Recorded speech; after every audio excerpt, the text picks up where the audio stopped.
Oh man. Alright, everybody. I just got back from watching the Super Mario Brothers movie. God damn, do I have a headache.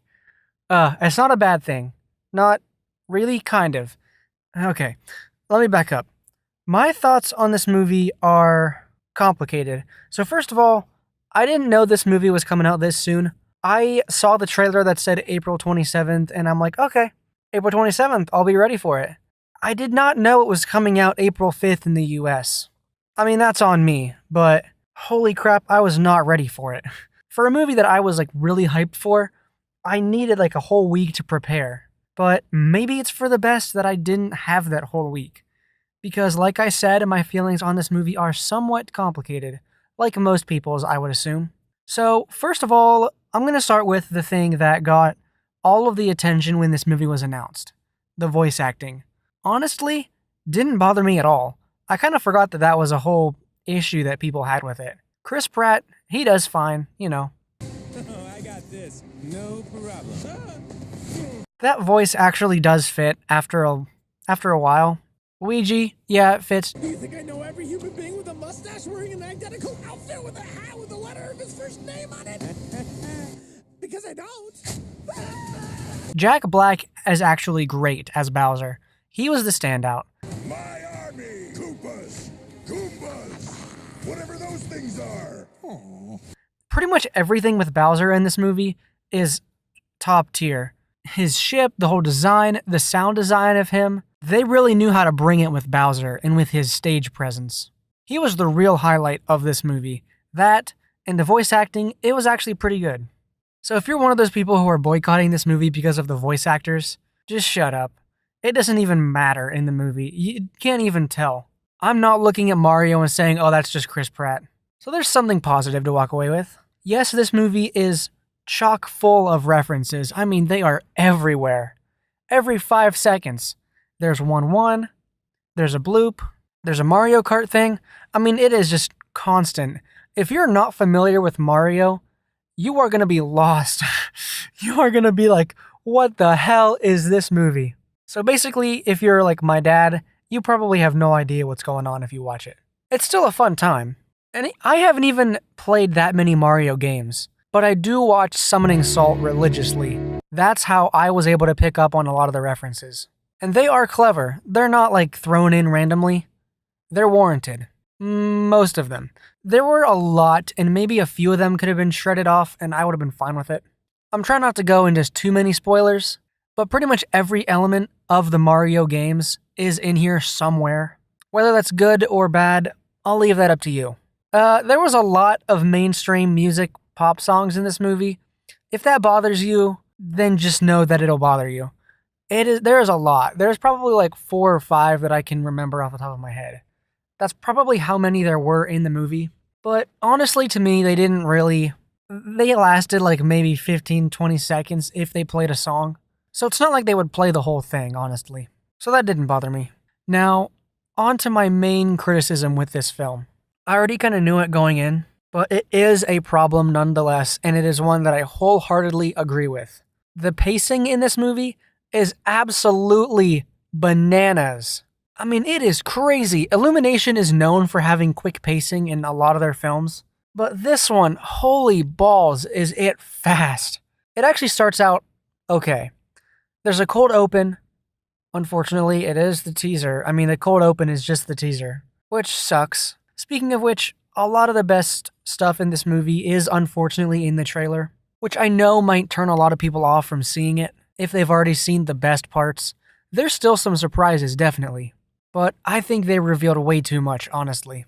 But back to my point. Too much, too fast. They cram a lot of stuff. I mean, this movie has Donkey Kong, Mario Kart, Luigi's Mansion. I mean, it's all in here, and maybe it's just a bit much. But I think they could have gotten away with it if the movie wasn't so damn short. It is 92 minutes. Whoa, that is fast. Literally, 90 minutes is the cutoff, people. And they just barely got it over the line. On purpose, of course. A shorter runtime means more showings during the day, means more money. This movie's already tracking to make, $200 million its first week, so they're gonna have no problem making their money back. But they just couldn't let scenes breathe at all. The scene where Mario meets Peach is so fast. It's like 5 lines. It's insane. There's a scene in here, I kid you not, that lasts less than a minute. And it is a crucial part of the story, like a main story beat. It is the catalyst for the adventure, and it lasts less than a minute. Whoa, that's too fast. Now, not all parts of the movie had bad pacing. The Donkey Kong section in the second act actually was alright. That was the only part of the movie where I was really absorbed into it, and I kind of forgot that I was watching a movie. Which is crucial when you're watching any movie, really. You need to get lost in it and forget you're watching a movie. But this movie, I couldn't really do that for most of it, because I was looking for references, and oh, there's a trailer shot there. But long story short, they just needed to make this movie just a little bit longer. 15 extra minutes would have done this movie a world of good. As far as the story goes, it's pretty basic. I mean, it's not terrible. There was some originality in here, but only because they crammed every last bit of movie they could into this 92-minute short stack of a movie. I'm just gonna tell you this, and if you don't want to hear a major story spoiler, then stop the video here, or skip ahead, even better. But basically, this movie it's just the Lego movie. Like, it's a reskin of the Lego movie. The hero finds himself in this new place, and people are like, oh, you're the hero, and he's like, actually, you know what? Back up. It's not the Lego movie. There's actually a lot of differences.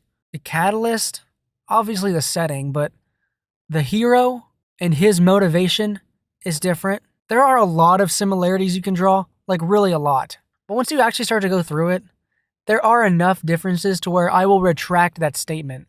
It's not the Lego movie. A lot of similarities, yes, and they could have done some different stuff with it, but it's different enough. Honestly, I'm going to retract the Lego movie statement. Now, on to what surprised me about this movie, because I want to end on a good note. This movie did 2 things that I didn't think would ever happen. Number 1, it didn't have a liar revealed story, part of the reason it's not the Lego movie, and there isn't a second act breakup. How? How did this movie manage to achieve those 2 things? Because there's no time for it. The pacing is so quick, they didn't remember to put it in there. I bet you they would have, but they didn't. And whether or not that's a good thing, I'm not really sure. But those are my 2 biggest pet peeves with animated movies. They're either liar revealed stories, or there's a second act / transition into the third act breakup. But this movie didn't have it because it was so fast it didn't have time. There's almost a second act breakup with Mario and Donkey Kong, but it's like it lasts for maybe 30 seconds, so it's like 2 lines, literally. Literally 2 lines. Like, yes, Puss in Boots: The Last Wish also had a second act breakup, but that one at least had more time to breathe and was a little more well executed and was very close to the end. Like, you're right at the climax close. So they got it out of the way fast. The Mario movie doesn't even have one, which I do appreciate that I didn't have to sit through it. And I didn't really feel robbed of any emotional weight or tension during the final battle anyway. So it being missing didn't really affect the story that much, which I can appreciate always. So look, this is a very jumbled quick video just like this movie. It doesn't deserve a 46% or whatever it's getting. I think I saw an article on Reddit that said this movie is worse than the 90s one, the live action one. No, it is not. It is not worse than that. But it is certainly not an A+. I would say this movie is pretty good, but unfortunately, it is a theater experience only film. I know that is going to kill a lot of your enthusiasm. I know I've already talked to some of you on the Discord who are going to watch it at home. I still would, but on the biggest screen that you can get at your house, and with the most speakers. Because this is very much a theater experience movie meant to be experienced in a room with friends or just a lot of strangers. Like, oh, look at the references. Oh, that's clever. It would just make this $20 movie that I paid for worth it. You know what I mean? So in the end, the Mario movie was still pretty good, but it's one that is unfortunately probably not going to hold up that well in the years to come. I don't know, man. I had my hopes riding on this movie, and unfortunately, Illumination does what Illumination does, and it kind of made the movie not deliver. There was just so much hype for it, and it just didn't meet the hype that it sent out, unfortunately. But there is a trailer for another movie, another Illumination movie, in front of this one that I didn't hear about until I saw the trailer. Looks pretty dang great, actually. It's called Migration. Look it up. It's about a flock of birds migrating. I mean, yeah. Simple, but never seen that before. Could be a fun time. Anyway, guys, that's my review of the Mario movie. If you've seen it already, let me know what you think in the comments. Are you still going to see it after listening to this video? Are you not going to anymore? I think you still should. Maybe not pay more than $7 or $8 for a ticket if possible. Thanks for watching, and we'll see you hopefully in the next few days or possibly next week with the next mainline video. Yep, I've been working on it a lot, and I gotta say, I think this one's going to be a good one. Alright, I'll see you later. Thanks for watching.